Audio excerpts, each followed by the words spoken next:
Hello friends, मैं पूजा सक्सेना फिर से आपके सामने हाजिर हुई हूँ।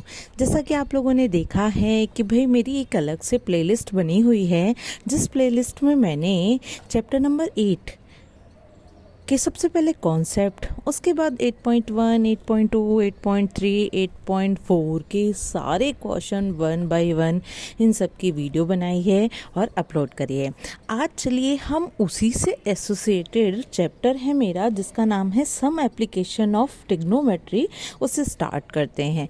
ये बेसिकली क्या है? ये बेसिकली हाइट एंड डिस्टेंस है। हाइट एंड डिस्टेंस, और सबसे बड़ी बात, यदि सीबीएसई एग्ज़ाम की बात करी जाए तो सीबीएसई हो, यूपी बोर्ड हो, कोई भी एग्ज़ाम हो, हाइट एंड डिस्टेंस का एक क्वेश्चन लॉन्ग क्वेश्चन में ज़रूर देखने को हम लोगों को मिल जाता है। इस चैप्टर को स्टार्ट करने से पहले चलिए हम इसका बेस बना लेते हैं कि असल में इस चैप्टर में है क्या, करना क्या है। जनरली आपने देखा होगा कि जब हम कहीं नीचे खड़े हुए होते हैं और हमें ऊपर किसी बिल्डिंग को, किसी मीनार को देखना है, तो ज़रा देखते हैं हम किस तरीके से देखते हैं। मैंने क्या किया, मैंने एक मीनार बना ली। ये क्या है? मेरी एक मीनार है, ठीक है। मैंने एक मीनार बना ली और हम खड़े हुए हैं, यहाँ खड़े हुए हैं। अब यहाँ एक चीज़ और है, हमारी ये हाइट है। अब क्या हुआ, हमारे पैरों की मीनार के पैरों से कुछ ना कुछ डिस्टेंस तो होगी, तो ये मैंने डिस्टेंस बना ली फ्रेंड्स।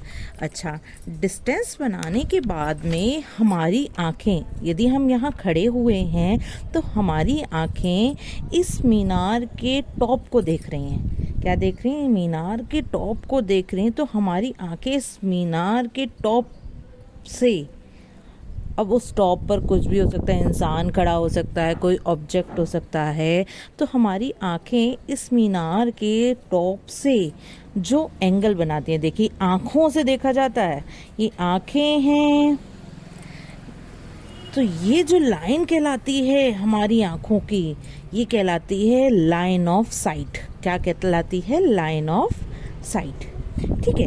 अच्छा, जिस ऑब्जेक्ट को, जिस वस्तु को हम देख रहे हैं वो यहाँ है, तो ये क्या कहलाएगा? हमारा ऑब्जेक्ट कहलाएगा। अच्छा, हमारी आँखें, ये जो लाइन ऑफ साइट है, ये इस हॉरिजॉन्टल लाइन से जो एंगल बनाती है, ये वाला एंगल फ्रेंड्स, तो ये एंगल क्या कहलाता है? ये एंगल कहलाता है angle of elevation. Angle of elevation, ठीक है फ्रेंड्स, ये वाला एंगल कहलाएगा एंगल ऑफ एलिवेशन। एक बात मैं और आपको बता दूं, यहाँ तो मैंने अपनी आँखों से बनने वाला ये हॉरिजॉन्टल लाइन है, ये मेरी आँखें हैं, और ये वो साइट है जिससे मैं ऊपर ऑब्जेक्ट को देख रही हूँ। ये जो एंगल कहलाता है, ये कहलाता है एंगल ऑफ एलिवेशन। एक चीज़ और मैं आपको बता दूं, जब हम क्वेश्चंस करते हैं तब हम ये जो हमारी हाइट है इसको नेग्लिजिबल मान लेते हैं। तो हम बेसिकली यही मानते हैं कि हम भी यहाँ खड़े हुए हैं और जो लाइन ऑफ साइट है वो भी यहीं से ही बन रही है। ये तो मैंने आपको डिफरेंस दिखा दिया। एक्चुअल में होता क्या है, ये हमारी हाइट होती है, यहाँ हमारी आँखें होती हैं, ये हॉरिजॉन्टल लाइन होती है, हमारी आँखें उस ऑब्जेक्ट को देख रही हैं, तो हमारी आँखें ये हॉरिजॉन्टल लाइन से जो एंगल बनाती हैं वो कहलाता है एंगल ऑफ एलिवेशन, ये कहलाता है लाइन ऑफ साइट। बेसिकली ये हम निकालते क्यों हैं? यदि हमें किसी ने बता दिया कि भाई ऑब्जेक्ट की डिस्टेंस आपकी आंखों से या आपसे इतनी है, अच्छा ये जो मीनार है, मीनार पर जो ऑब्जेक्ट है उसकी हाइट पता है, तो इसकी हेल्प से हम अपनी और इस मीनार की डिस्टेंस निकाल सकते हैं। इन अ सिमिलर वे, यदि किसी ने हमें बता दिया कि भाई लाइन ऑफ साइट इतनी है, आपकी मीनार से डिस्टेंस इतनी है, अब आपको कैलकुलेट करनी है कि मीनार की हाइट कितनी है, तो इन अ सिमिलर वे आप मीनार की हाइट भी निकाल सकते हैं। भाई कैसे? कि एक तरीके से राइट एंगल ट्राइंगल बना। अब राइट एंगल ट्राइंगल में देखिए, इस एंगल के लिए ये कहलाएगा परपेंडिकुलर और ये कहलाएगा इसका बेस। देखिए इस वाले एंगल से, इस एक्यूट एंगल से जो दो साइड्स जुड़ी होती हैं, जो सबसे बड़ी साइड होती है राइट एंगल ट्राइंगल के अंदर वो कहलाती है हाइपोटेनियस। हाइपोटेनियस के अलावा जो साइड जुड़ी हुई होती है वो कहलाती है बेस।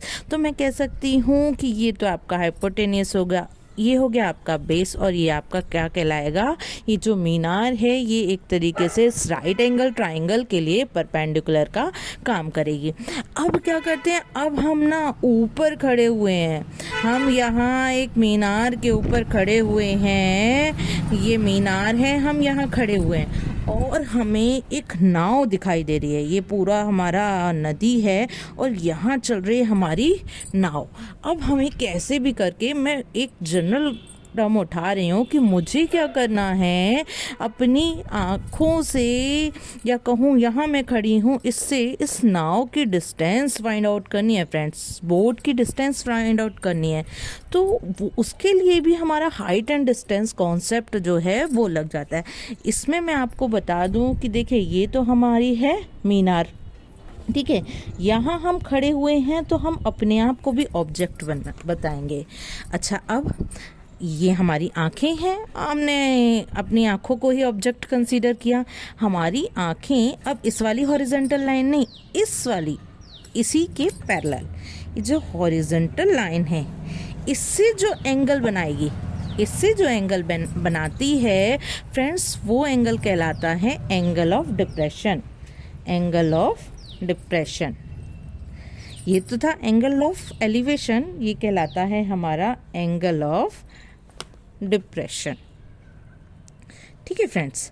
अच्छा, एक चीज़ और, हम ही ने आप लोगों को बताया या 9th क्लास में आप लोगों ने पढ़ा है कि यदि if two lines are parallel, in that case alternate interior angles are equal.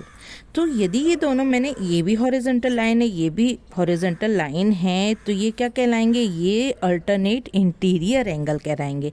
Alternate interior angle होने की वजह से ये क्या होगा, ये दोनों एंगल इक्वल होंगे, कहलाएगा तो ये एंगल ऑफ डिप्रेशन। लेकिन ये आपके, यदि आप नीचे खड़े होते तो जो एंगल बन रहा होता तो वो एंगल ऑफ एलिवेशन के इक्वल ही होगा। ये हमारी क्या है, ये हॉरिजॉन्टल लाइन है और ये भी हमारी क्या है, ये वाली भी हमारी हॉरिजॉन्टल लाइन ही है। ठीक है फ्रेंड्स। अच्छा, ये लाइन, हमारी आँखें जो हैं, आँखें तो जनरली सीधी देखती हैं, लेकिन हमारी आँखें क्या देख रही हैं, इस नाव को देख रही हैं, इस बोट को देख रही हैं। तो हमारी आँखें जितना झुक रही हैं, ये वाला एंगल, जिस एंगल से झुक रही हैं वो कहलाता है एंगल ऑफ डिप्रेशन। और ये जो साइट है ये कहलाएगी हमारी लाइन ऑफ साइट। बेसिकली क्या होगा कि हम चाहे ऊपर से देख रहे हों, चाहे नीचे से देख रहे हों, हमें ये एंगल पता है तो हम ये एंगल भी निकाल लेंगे, और ये एंगल निकाल लेंगे तो राइट एंगल ट्राइंगल की शेप बनने की वजह से हम बड़ी आसानी से इसमें पाइथागोरस अप्लाई कर सकते हैं। ज़रूरत पड़ने पर भाई साइन, कॉस, टेन, जो इच्छा हो वो अप्लाई कर सकते हैं। जनरली मैं आपको बता दूं कि 10th लेवल पे जो अप्लाई होता है वो tan अप्लाई होता है। क्या अप्लाई होता है? tan अप्लाई कर लीजिए, cot अप्लाई कर लीजिए। क्यों? क्योंकि tan क्या होता है? tan होता है मेरा परपेंडिकुलर अपॉन बेस। अब एंगल दे देंगे, या तो भाई यदि हम यहाँ खड़े हैं, हमारी इस मीनार से डिस्टेंस पूछ लेंगे, या फिर डिस्टेंस दे देंगे, मीनार की हाइट पूछ लेंगे। जनरली क्वेश्चन इस तरीके के होते हैं। तो ये था हमारा कॉन्सेप्ट। आई थिंक आप लोगों को समझ में आया होगा। चलिए फ्रेंड्स, फिर मिलेंगे इसी तरीके की छोटी छोटी बट इम्पॉर्टेंट वीडियोस के साथ में। यदि आपको मेरा वे ऑफ एक्सप्लेनेशन समझ में आता है तो प्लीज़ मेरी वीडियोस को लाइक करिए, चैनल को सब्सक्राइब करिए और साथ में बेल आइकन को प्रेस कर दीजिए ताकि मेरी बनाई हुई वीडियो के नोटिफिकेशन आपको टाइम टू टाइम मिल सके। Okay, bye bye friends.